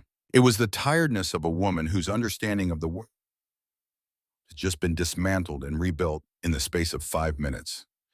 Everything she thought she knew about this situation, about Harlon, about her own role in it, had shifted. She opened her eyes. I need to meet Jolene. That might happen sooner than you think. Harlon reached into his vest pocket and pulled out his phone. He set it on the table between them, and the screen showed a text message received 2 hours ago from an unknown number. Dad, I'm clean. 6 months. I need to see my son, please. The woman who walked through the warehouse door the following evening looked like a ghost who had decided against considerable evidence to keep living. Jolene Decker was thin in the way that people become thin when their bodies have spent years serving as battlegrounds between chemistry and will. Her hair was dark and pulled back in a ponytail that revealed the sharp architecture of her face, and Lena could see Harlon in her immediately in the set of her jaw, in the way her eyes moved around the room with the assessment of someone who had learned to catalog exits before she cataloged anything else. But there was something else in Jolene's face that Harlon's did not have. Fragility, not weakness, but the particular brittleness of a person who has been broken and reassembled so many times that the glue is visible between the pieces. She stood in the doorway clutching a small duffel bag, her eyes scanning the warehouse until they found Harlon, and when they did, her composure cracked. Dad. The word was small and heavy, and it fell between them like a stone dropped into still water. Harlon crossed the room in 3 strides, and his arms went around his daughter, and the sound she made against his chest was not crying exactly, but something more fundamental, the sound of a person returning to a place they thought they had lost the right to enter. Lena watched from the doorway of the kitchen, and what she felt was not jealousy or resentment, but a sharp, complicated ache that had no name. She was happy for them. She was terrified for herself. Because Jolene's return meant that the precarious structure Lena had built around Colton, the foster paperwork, the legal strategy, the careful daily architecture of love and stability, was now standing on ground that might shift beneath her at any moment.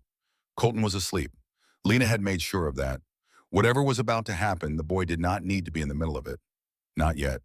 When Jolene finally pulled back from her father, her eyes found Lena. The 2 women looked at each other across the warehouse floor, and the distance between them felt much greater than the 30 feet of concrete that separated them. You're the one who saved him, Jolene said. Her voice was steady but thin, like a wire pulled taut. At the diner. Yes. He calls you Mommy. It was not a question, and the way Jolene said it, without accusation, but with the pain so visible it was almost physical, made Lena's chest tighten. He does, Lena said. I didn't ask him to. I tried to explain that I wasn't his mother, but he's been through something no child should go through, and I was the first person who stayed. The silence that followed was long enough to contain entire conversations that neither of them spoke aloud. Jolene looked at the floor, then at her father, then back at Lena. I left him, she said, and the words sounded like they had been rehearsed 1,000 times in the dark. I left him alone in that apartment because I thought it was the only way to keep Wade away from him. I was wrong, I know that. I was wrong about a lot of things. She took a step forward. But I'm clean now, 6 months. I'm in a program, I have a sponsor, a counselor, a bishop at a recovery center 2 states over. I came here because I want to be part of my son's life again. I'm not asking for everything at once. I know I don't deserve that. But I'm asking for a chance. Lena felt the ground beneath her feet shift in exactly the way she had feared. Because what Jolene was asking was reasonable. It was exactly what Lena would have recommended in any other case if she had been sitting in her office reading this situation from behind the safety of a desk. Reunification with biological parents was always the goal when the parent demonstrated genuine recovery. That was the policy.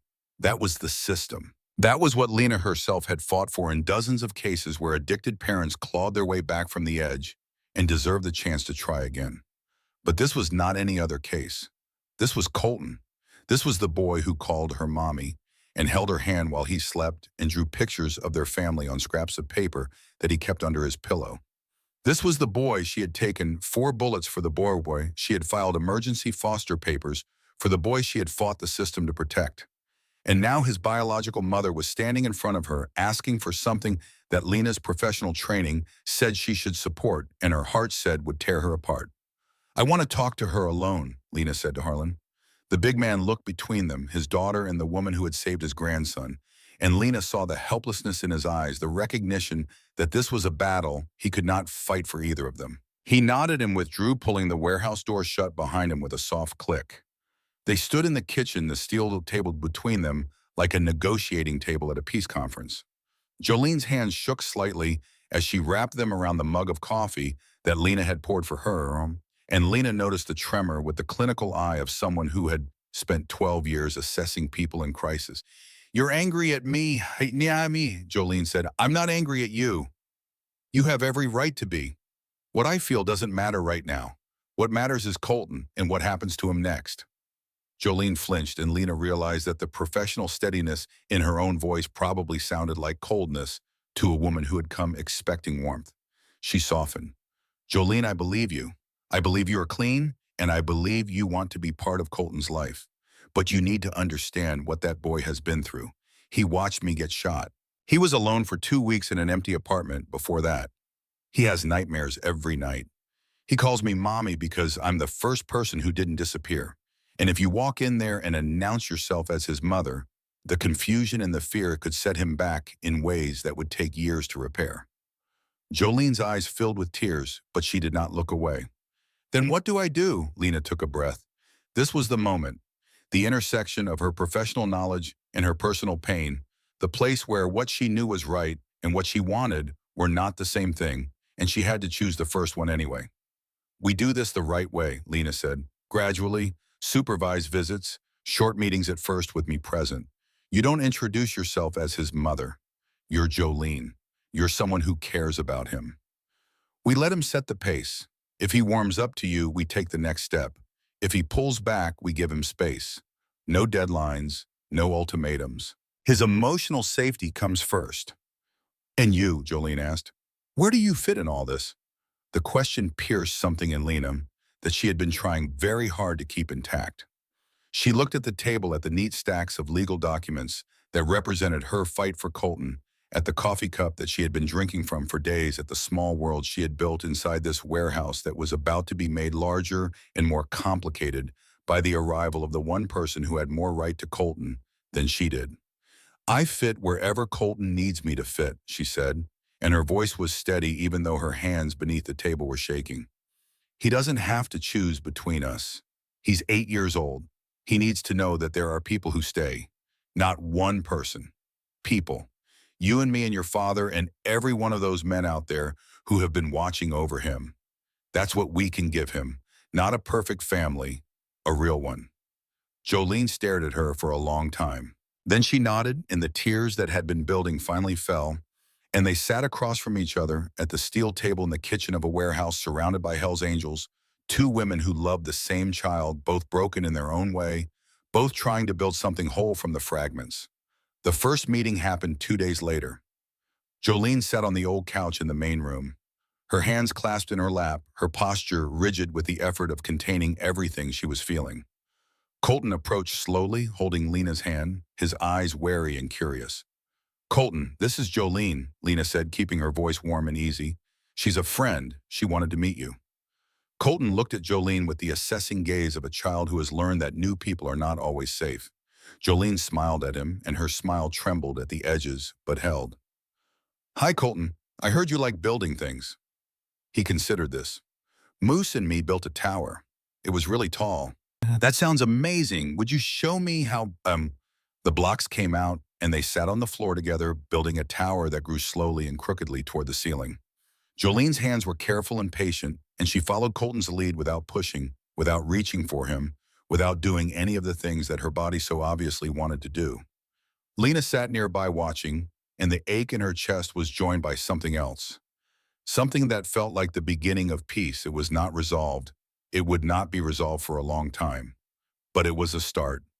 That evening, after Colton had fallen asleep and Jolene had retreated to the small room Harlon had prepared for her, Lena sat in the kitchen with her legal documents spread before her.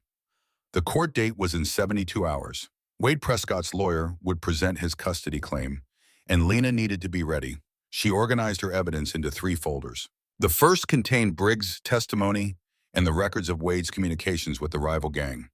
The second held documentation of Wade's history of domestic violence, gathered from police reports, hospital records, and witness statements that Lena had obtained through channels both official and otherwise. The third folder was the most important. It contained the emergency foster care approval that Janet Paulson had pushed through Lena's own credentials and background, and a detailed assessment of Colton's psychological needs written by a child psychologist Lena had consulted by phone. It was, she thought, the most important case she had ever built. Not because it was the most complex, but because it was the most personal.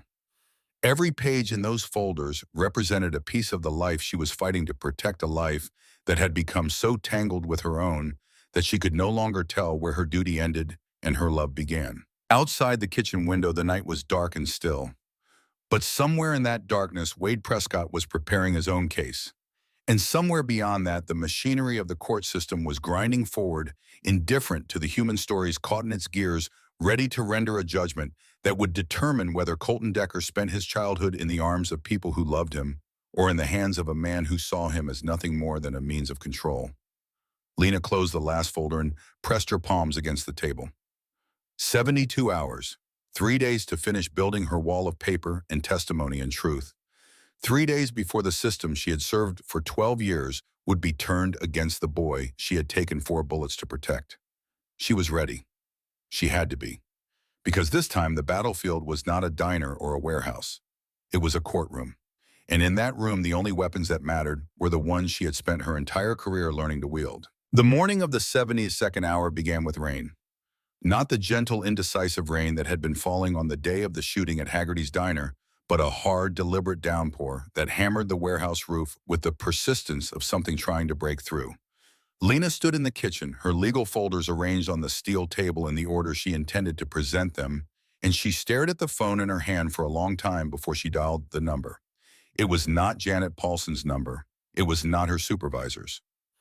It was the non-emergency line for the Ridgeline County Sheriff's Department. She had thought about this decision for 3 days.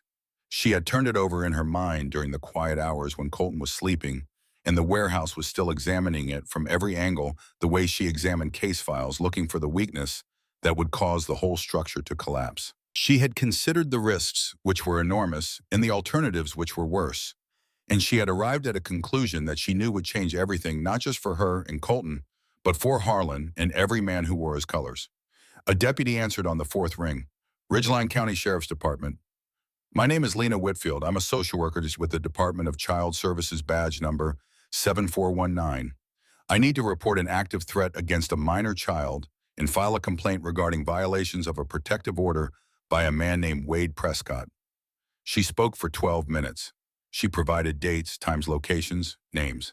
She detailed the attack on the warehouse, identifying Wade Prescott as the organizer and providing Briggs's testimony as corroborating evidence. She described Wade's history of domestic violence against Jolene Decker, citing police reports from 3 different jurisdictions that she had obtained through her professional contacts.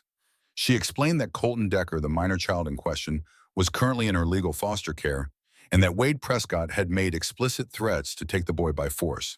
She did not mention the Hells Angels by name.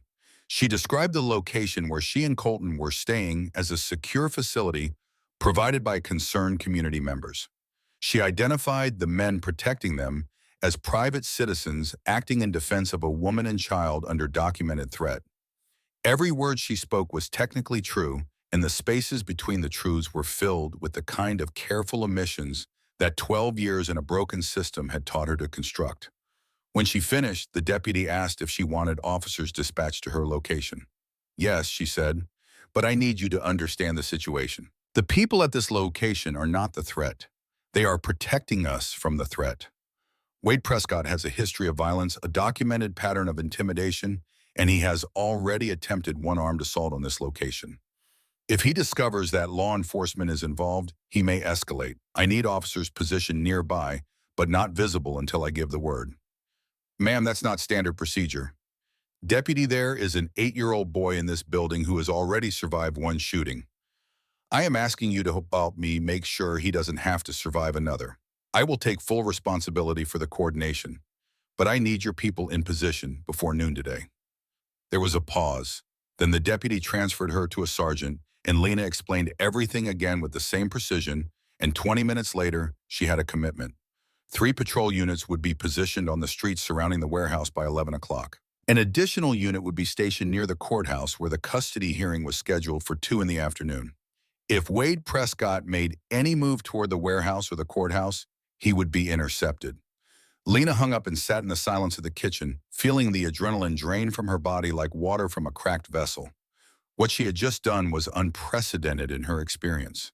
She had essentially merged 2 worlds that were never supposed to touch the world of law enforcement and the world of outlaw bikers, and she had done it by standing in the narrow space between them and insisting that for one day for one child they could exist on the same side.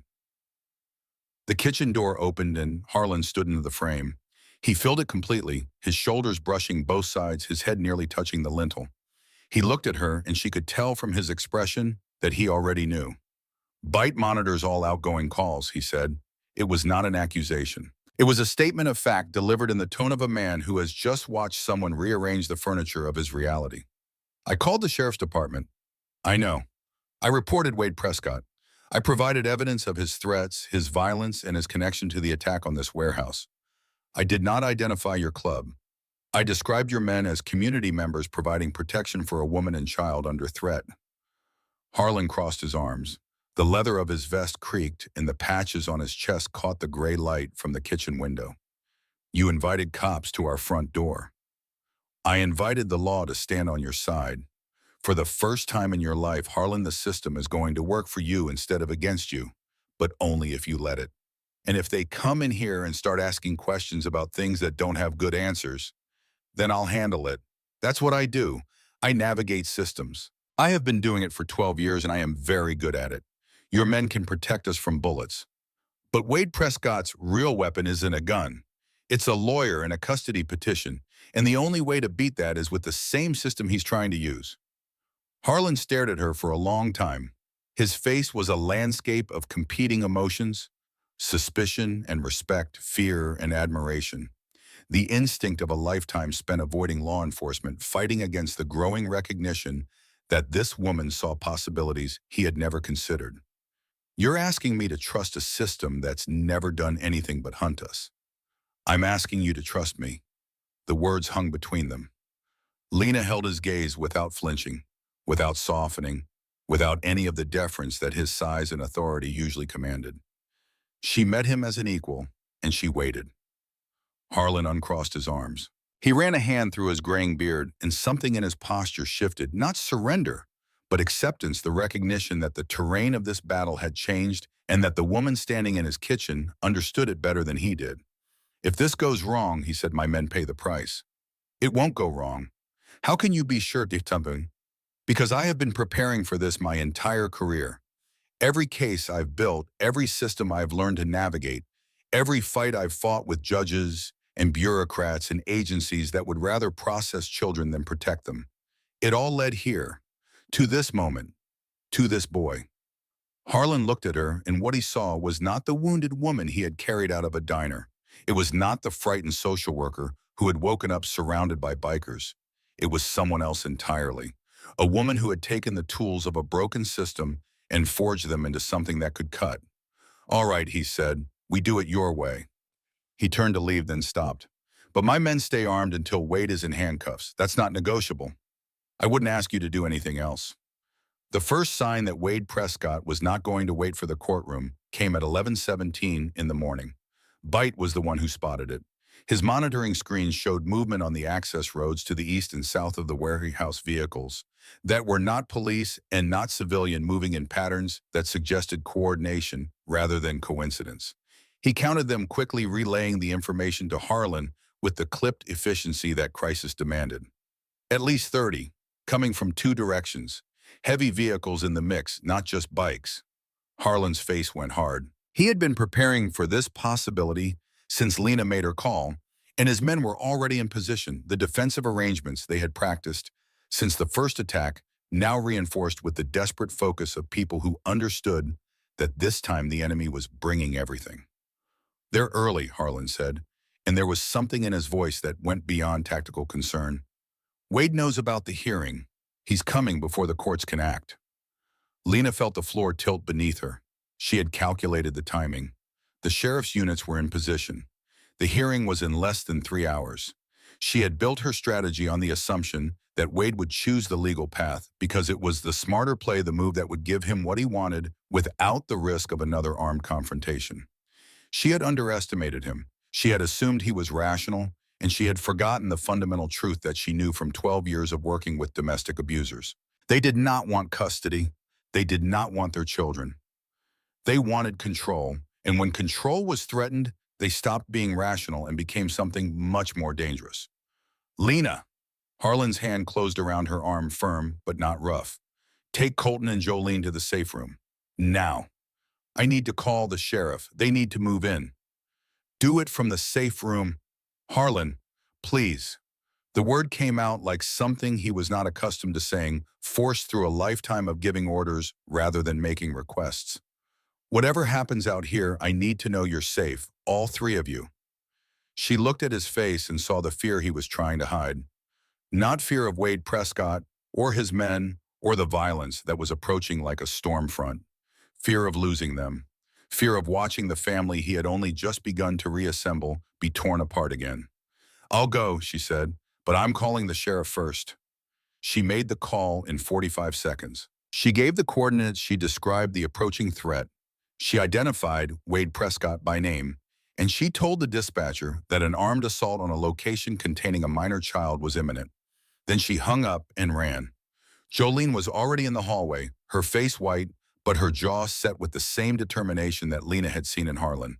She held Colton in her arms, and the boy was awake and alert, his eyes moving between the two women with the focused attention of a child who has learned to read adult fear the way other children read picture books.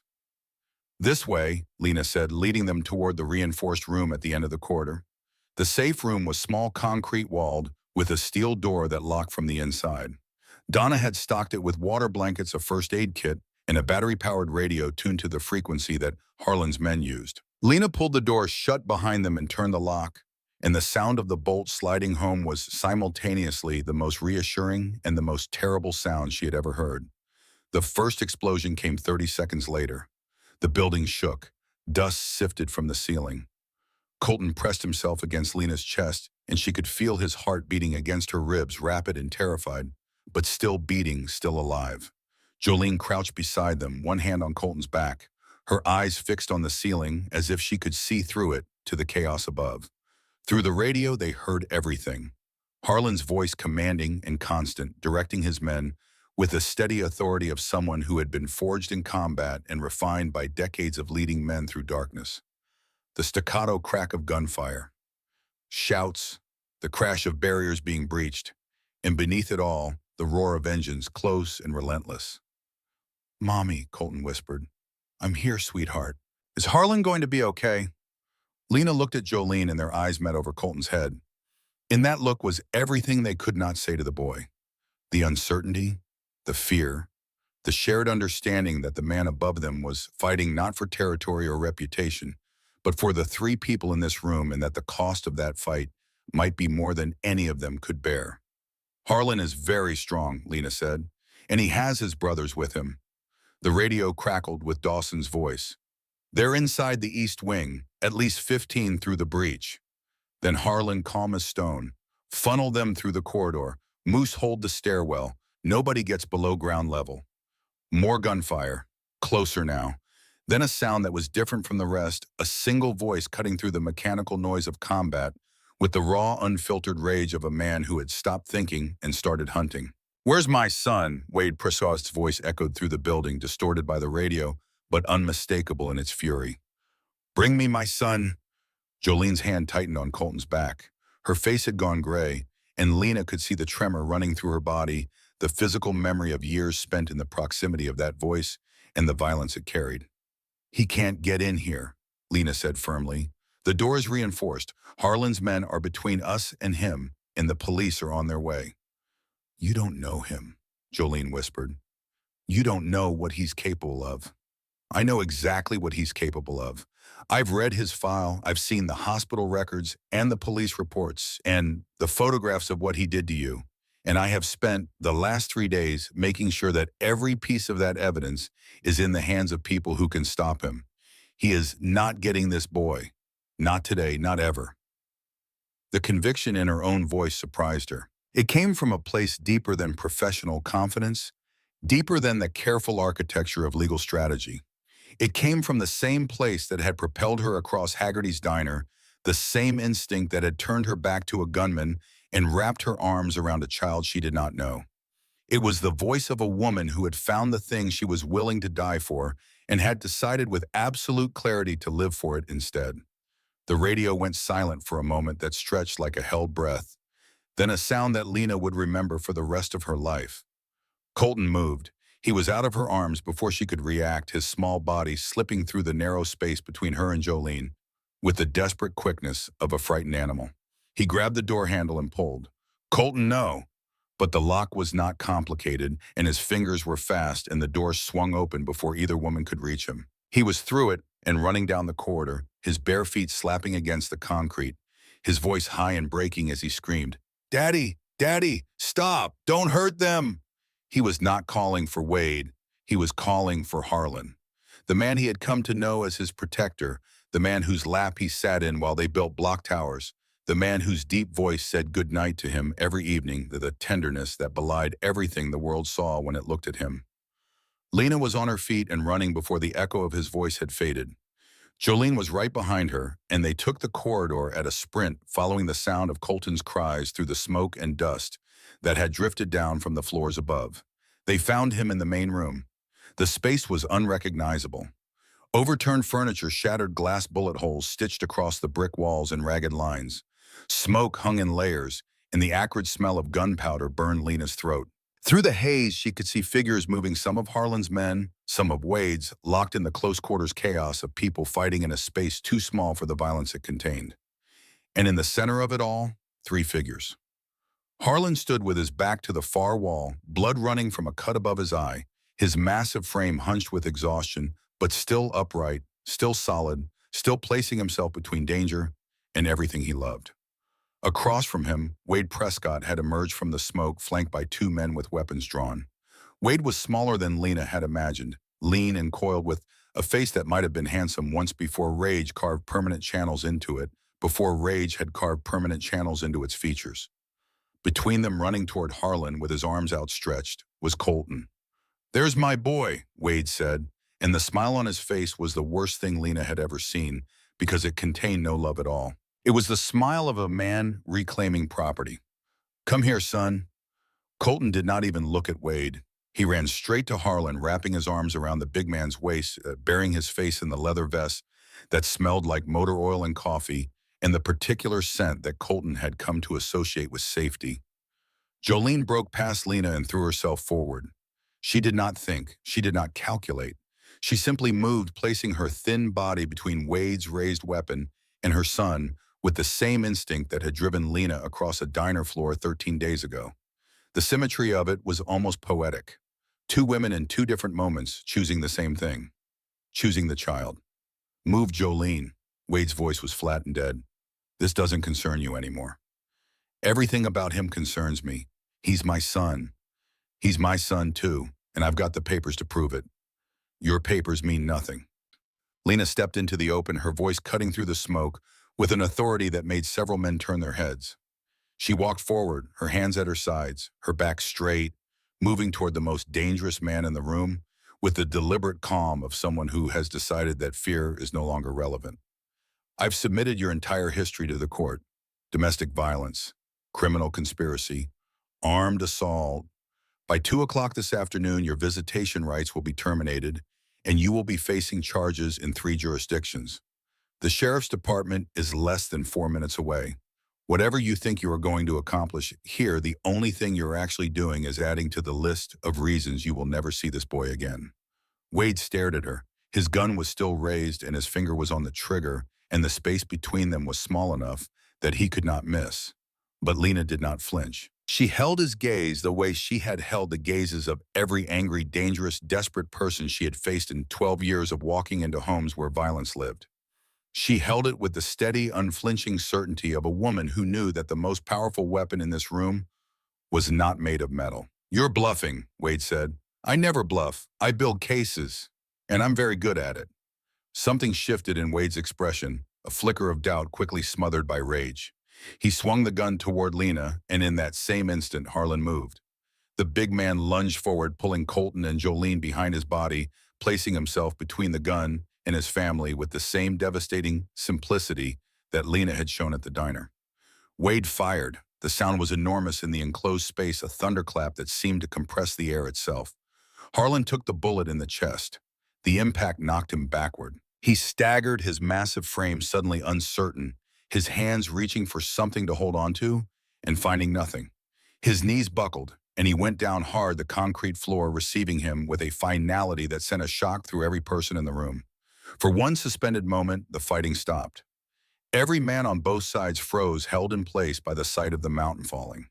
Harlon Decker the Bear, the man who had seemed as permanent and immovable as the walls themselves, lay on the concrete floor with blood spreading beneath him in a dark tide. Then Dawson hit Wade from the side. The impact drove both men into a concrete pillar, and the gun skittered across the floor, and the remaining Hell's Angels converged on Wade's men with a fury that was no longer about strategy or tactics, but about something much more primal. Within seconds, it was over. Wade was pinned to the floor beneath three bikers, and his men were either restrained or fleeing through the breached wall into the approaching sound of sirens. Because the sirens were coming. Lena could hear them now growing louder with every second, and the sound was the most beautiful thing she had ever heard, more beautiful than music, more beautiful than laughter, more beautiful than anything except the shallow, ragged breathing of the man on the floor who was still alive. Lena dropped to her knees beside Harlon. The blood was coming from the left side of his chest, and her hands were shaking as she pressed them against the wound, feeling the warm pulse of it between her fingers. His eyes were open, staring at the industrial ceiling, and his breathing was the shallow, labored breathing of a body fighting to maintain what it had done automatically for 62 years. "Don't you dare," she said, and her voice cracked for the first time since the shooting at the diner. "Don't you dare leave him." Harlan's eyes found hers. The pain was there, enormous and obvious, but behind it was something else. Peace, the expression of a man who had just done the thing he was put on earth to do. "Did I get them clear?" he whispered. "They're safe. Colton and Jolene are safe. You got them clear." Jolene was beside them now, her hands gripping her father's arm, her face a ruin of tears and terror. Dad, stay with me. Please stay with me." Harlan's eyes moved to his daughter, and his free hand found hers. The grip was weak, nothing like the iron certainty that had characterized every gesture he had made in Lena's presence. But it was there. "You have to choose now, Jolene," he said, and each word cost him something visible. "This life or your son. You can't have both. Not anymore." "I choose him," Jolene said, and there was no hesitation, no calculation, no pause for breath. "I choose Colton. I chose him the day I got clean, and I choose him now, and I will choose him every day for the rest of my life." Harlan's face softened, and the ghost of a smile touched his lips. He looked at Lena, and his hand moved from his side to cover hers, where it pressed against his wound. "Take care of my family," he said. "Your family includes you," Lena said fiercely. "So you're going to stay alive and help me do it." She looked up. Griff was already there, his medical bag open, his hands moving with the speed and precision that the Gulf War had burned into his muscle memory. He cut away Harlan's shirt and examined the wound, and the expression on his face told Lena what she needed to know before he said a word. "Bullet's still in there, close to the heart, but I don't think it hit it. Lungs compromised. He needs a hospital, not a warehouse. The ambulance is coming. The sheriff's units will have called it in." Lena pressed harder on the wound, willing the blood to stop, willing the heart beneath her hands to keep beating. "You hold on, Harlan Decker. You hold on, because that boy up there just called you daddy, and he meant it, and you are not going to make him lose another person. Not today." The paramedics arrived 7 minutes later, rushing through the warehouse entrance alongside sheriff's deputies, who took in the scene with the wide-eyed assessment of people who had not been briefed on the full scope of what they were walking into. Lena met them with blood on her hands and an authority in her voice that left no room for questions. The wounded man is Harlon Decker, gunshot wound to the left chest. The shooter is Wade Prescott, restrained by the far wall. Prescott is the subject of an active complaint filed this morning, case number on file with your dispatch. The men in this building are community members who acted in defense of themselves and a minor child. I am Lena Whitfield, Department of Child Services, and I have documentation for everything I just told you. The paramedics took Harlon. Lena watched them load him onto the stretcher, watched his massive frame diminish against the white sheets, watched his eyes flutter closed as the morphine took him away from the pain and into whatever space exists between consciousness and its absence. Jolene walked beside the stretcher, holding her father's hand, and Colton held Lena's hand, and they moved through the ruined warehouse like a family leaving a house that had been destroyed by a storm, carrying nothing but each other. Wade Prescott was taken from the building in handcuffs. Lena watched him go, watched the deputies guide his head into the back of the patrol, and watched the door close with a sound that was quiet and final, and completely unlike the explosions and gunfire that had preceded it.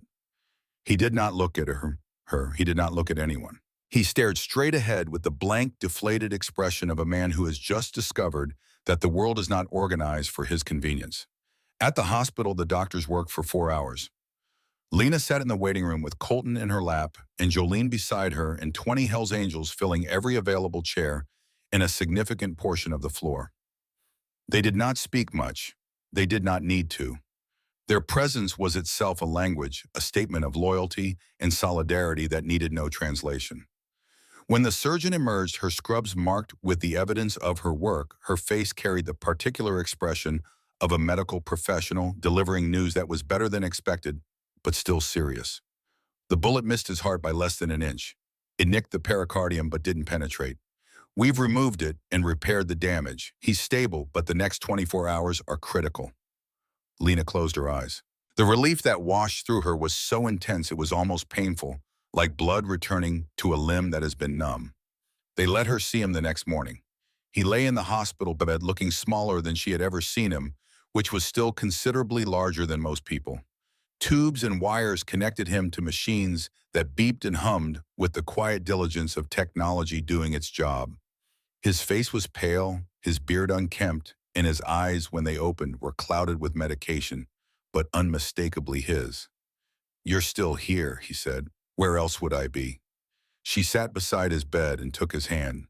His fingers closed around hers and the grip was weak but warm, and the contact felt like an anchor holding both of them steady against a current that had been trying to sweep them away. "The boys," he said, "my men. Are they all right?" "Everyone's alive. Fielding has a broken leg. Webb is in the room down the hall stable. Moose has enough bruises to qualify as modern art. But they're all here. They haven't left the building." His eyes drifted to the window where the morning light was gray and soft. "And Jolene Colton?" "Jolene is in the cafeteria with Colton. She hasn't left the hospital since you were shot." Lena paused, choosing her words with care. "She's different, Harlon.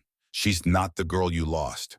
She's someone new, someone who chose her son when it mattered most."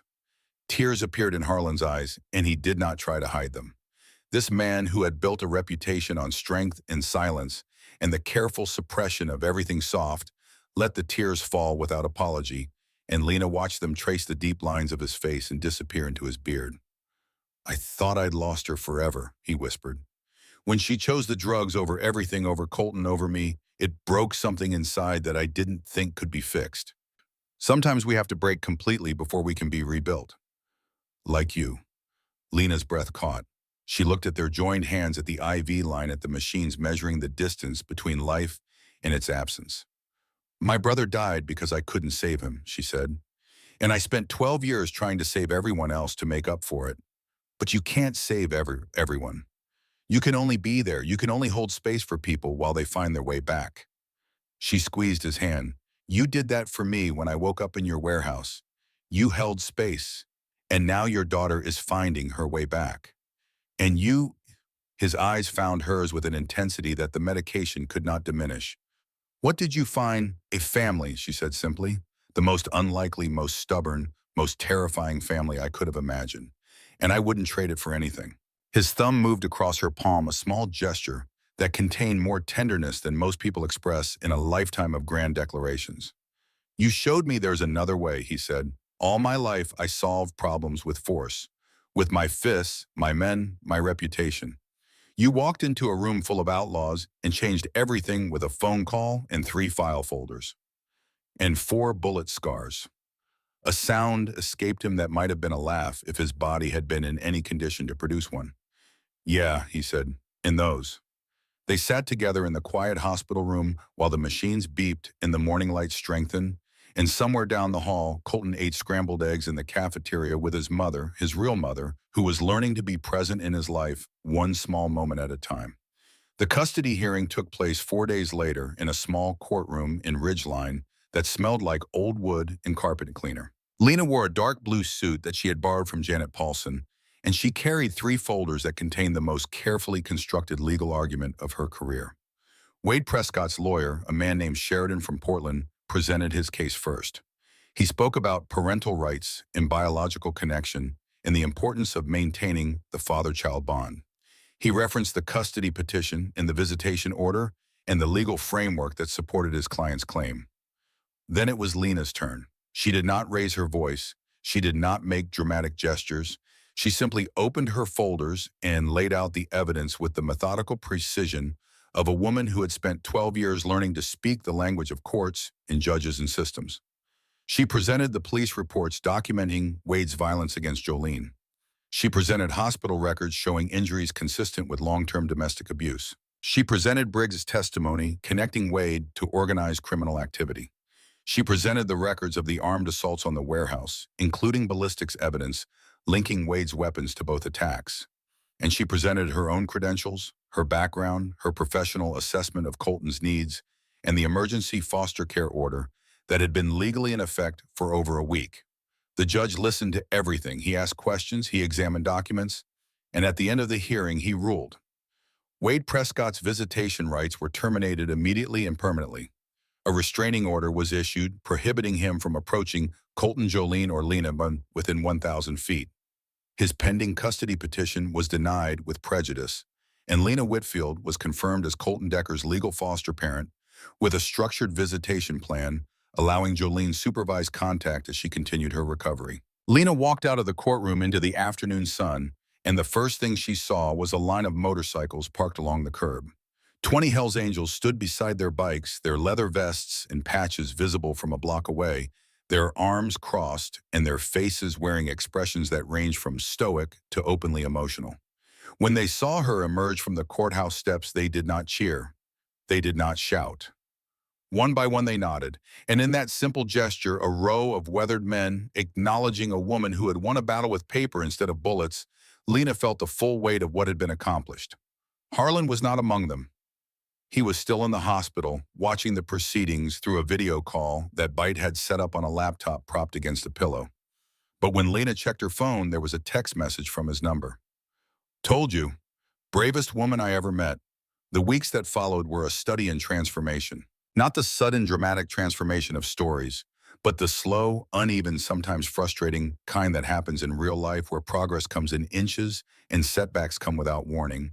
And the only thing that keeps you moving forward is the stubborn refusal to go back. Harlon was released from the hospital after 10 days. He moved slowly, his left side stiff and painful, his breathing still shallow when he exerted himself. But he moved.